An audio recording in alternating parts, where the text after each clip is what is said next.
Yeah, well, I'm pretty much proud of the team, proud of the young people that worked hard all year and to be the example of hope for our community, our school system, and all the inner city schools in the country. And I'm just happy for that, to be in a position to do that. And that's basically what it is. Just proud of the children for being back-to-back champions. Coach, talk about how much more does this state title mean than it does last year, because you guys won it for the first time? It means a lot, and I keep referring back to the seniors, by them not playing football their freshman year, to go back to back. It means a lot. But, it also means that, we can achieve, at the highest level and stay focused for week after week and know that our position in the game of football is not just about winning games, but being an example of hope for other people that's looking at them that want to be like them. Coach, they just beat Glenville by 40-some points last week, and you dominated them. Do you expect such a dominating performance statistically in the score? No, not really. Being honest with you, I thought there was a well-coached team, a great coach. I didn't expect this type of domination, but, it happened. But, I got all the respect in the world for the coach, and their team. Coach, let's talk a little bit about the young man next to you, number 5, about how he transferred into the brotherhood, and, just kind of, took the reins, fought a little bit of adversity this season, and here we are right now in state champion. Yeah, well, I'm awfully proud of him. For 3 years, he really never played, and for whatever reason, they moved from Wash to Glenville. But I've been knowing him ever since he was a little boy anyway, you know what I'm saying? So, but just to see him come and develop to lead us all the way to the state title, it shows that, he can achieve at the highest level in a position as quarterback, So I'm so proud of him, and their family, because, he hadn't played, this in 1 year. So I'm real excited about what the future brings for him, because he's just at the bottom of the totem pole, I don't know what's next for him, but I think a lot of football is ahead. How do you, with the injuries and losses that you guys had during the regular season, how do you feel this team? How do you see the team evolution? Well, every time we had an injury, it was the next man up, and that shows that we can develop children and people will play their role and accept their position. And when the right time came, they was there to play, and so it just shows that we was together as a team. Coach, A lot of coaches, I think back to St. Ed's last night, talked about the pressure of getting back here and repeating. I never got that sense with you guys, and it's obviously dealing with other things. Is that the case, that you guys are focused on so much other stuff that really there was no thought of pressure to get back here this year? No, we don't deal with that type of pressure, because we're just here to develop young people for the world. We know that everything that happens in the world or anything that happens on a team is already designed by God, so that type of pressure we don't deal with.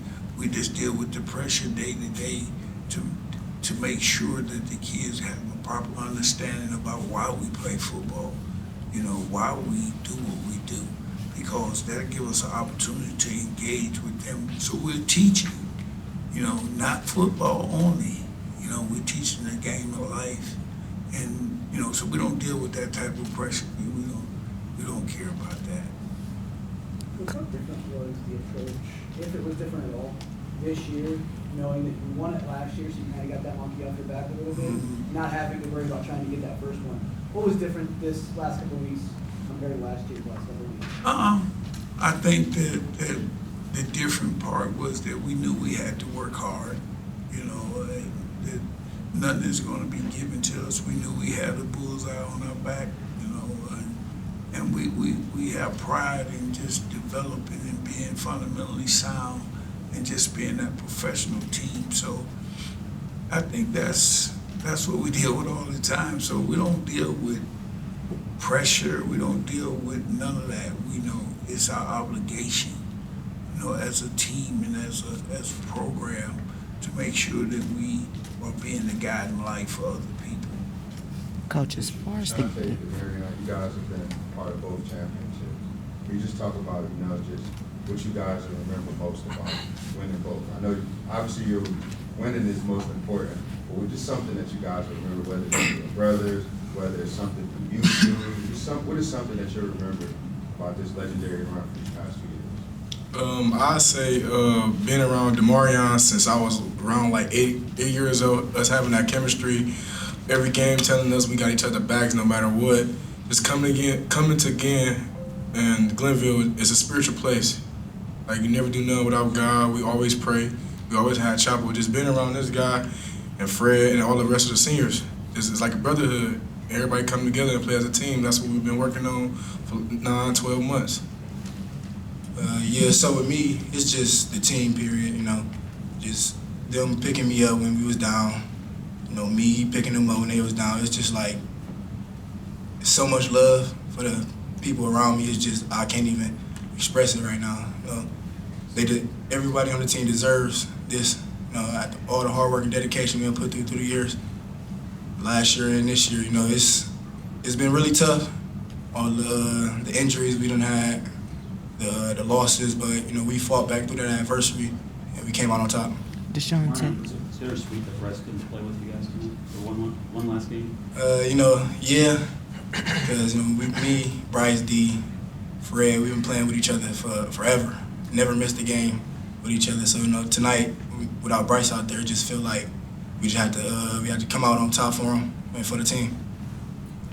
Deshaunte, was that the plan? Like, you guys ran the ball and ate a lot of clock as far as the game goes. Was that the strategy going into tonight? That was a strategy for the past 18 weeks. Being here at Glenville, that's always a strategy. Running the ball. If they can't stop the running, why stop it? Just keep doing it. And Coach Ginn always telling me, I ain't breaking loose for touchdowns. I'm going crazy. Coach Ginn told me to keep my head in the game. One gonna come, and one came, and I just listened to him like this man, like God. He just know what he doing. He know what he talking about. It's for any of you guys, because all of you were in the huddle. 14-play, 92-yard opening drive that ate up 8 minutes. I think you guys ran all but 2 of the plays in the first quarter. What was it like in the huddle for you guys in those establishing moments of this game? You know, to be honest, in the huddle, we was like, we gotta punch first.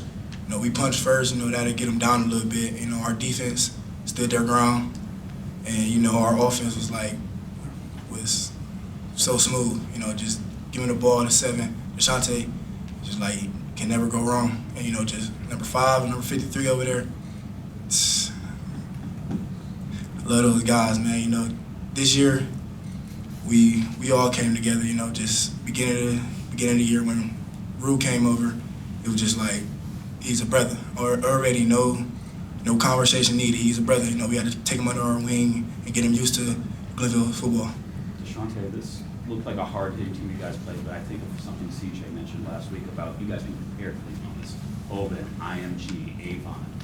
How hard-hitting was this team, and how much did those moments prepare you guys for this game tonight? Not no knock on the team. They really hit hard, but Coach Ginn set us up for that, putting everybody on the schedules, getting us prepared for this moment right here. And we just executed the game plan, just not for us, just for the younger guys in the community, open doors for the younger guys when we leave, set a blueprint, even bigger blueprint for the younger guys. Kind of to piggyback off what Matt talked about with the first drive. You guys have the 90-some-yard touchdown run that gets called back. You guys were already down there and coming back. It looked like everybody was exhausted. How tough was that next couple of plays to try to catch your breath, especially as cold as it was getting? to finish that drive? I really feel like it was hard, but then again, it was like tough. Like it was just like adversity we had to come back from. Like I feel like all odds is against us. It was us versus the rest. That's how I looked at it. Like when Rube scored and it came back, it was like, dang man, come on man. But it was like you gotta get back up. You gotta finish. You gotta keep going. Like the game ain't gonna stop for us. You know, we gotta keep playing tough, physical, and smart. Like helmets and shoulder pads. All you talk about. How much fun were you guys having at a different moment in the game? You guys were huddled up, they called the TV timeout, music starts playing, and the entire huddle starts dancing, right? You guys are like at about the 5-yard line. How much fun were you guys having at that point? Because I think the game felt like it was pretty much in hand. I feel like we was just. I really feel like we was just. I feel like we were just having fun. Like, not gonna lie, I feel like even though it was dancing, that was very very unprofessional. But very unprofessional. But we just feel like we just did it one last time with our brothers. Like younger guys. Like you get this one last moment with them. You can't never get this back. And like some of us gonna go off. And they're gonna make sure for the younger guys, they just gonna have to pick this up. And they're gonna have to be the leaders of the pack. So yeah.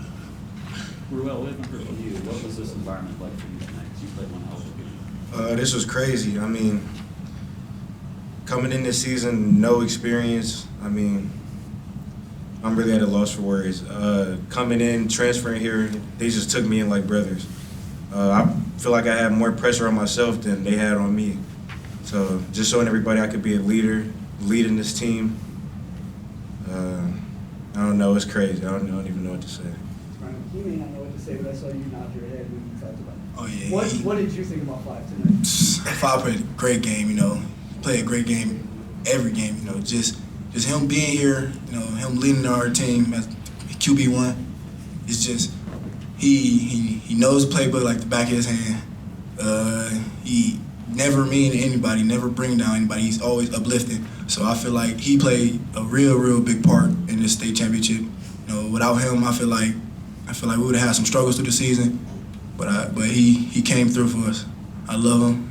He's forever my brother. Coach Ginn, we've talked so many times about how special this senior class is for you. How bittersweet is this knowing this was your last night coaching these guys in a game? Man, don't ask me that. Man, come on, man. Tough question. These my children, man. I wish you wouldn't have asked me that. They real special. You don't get these type of young people every year.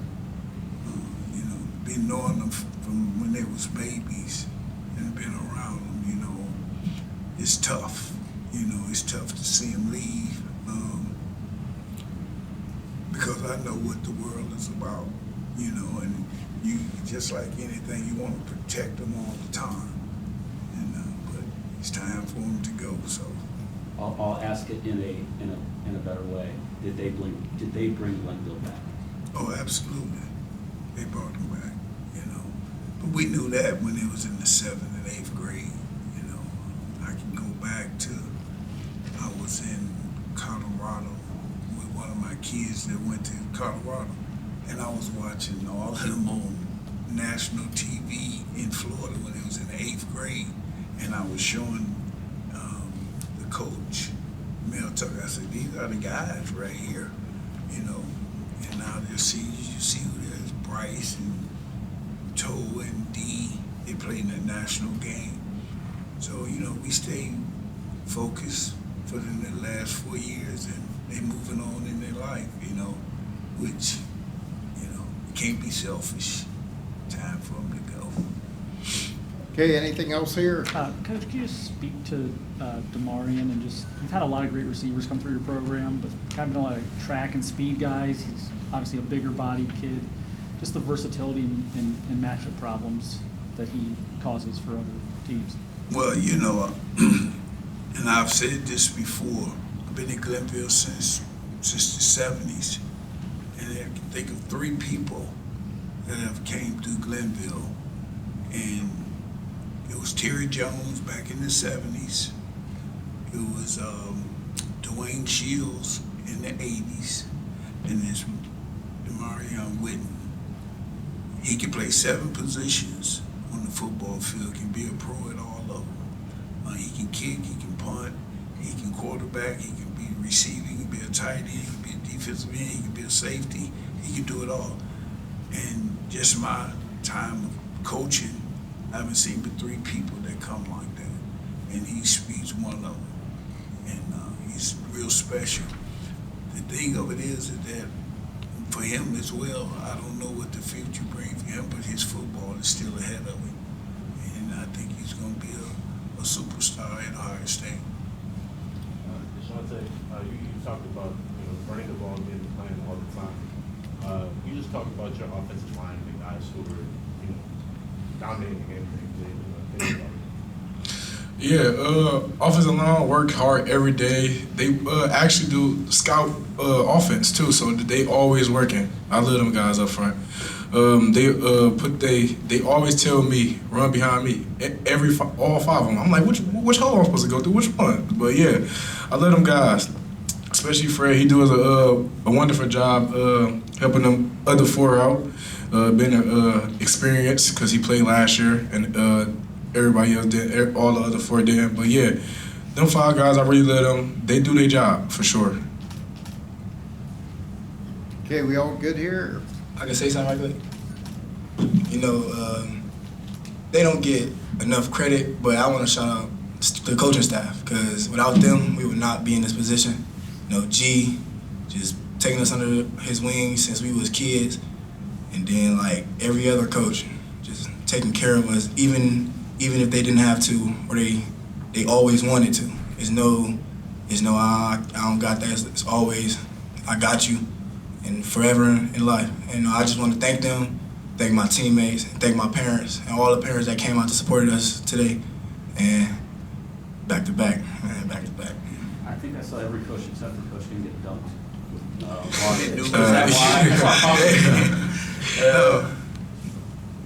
Yeah, they knew better. But one other thing that I want to bring your attention, this month on the 18th, they leaving on the 14th. That's 7-1 and 53 will be playing the U.S. Army All-American game, so that'll be a national. So it's unheard of to have 3 kids out of one state on one team to play in U.S. Army All-American game. So stay tuned. You say that we talk about it every time we talk about it. What are our teams missing? What are we missing that he's not getting the offense? Well, I still say he's under recruited. I don't know what they want. I don't know what they're looking at. The evaluation is poor to me. What you can get in him, you can't see on film. First of all, he's a bulldog inside. He loves football, but I don't know what they want. You know what I'm saying? They have their reasons, but somebody gonna get him. It's like I think that just like I said, if you don't take him, he gonna beat you. So we'll see. All right, congratulations and thanks, guys. Yeah.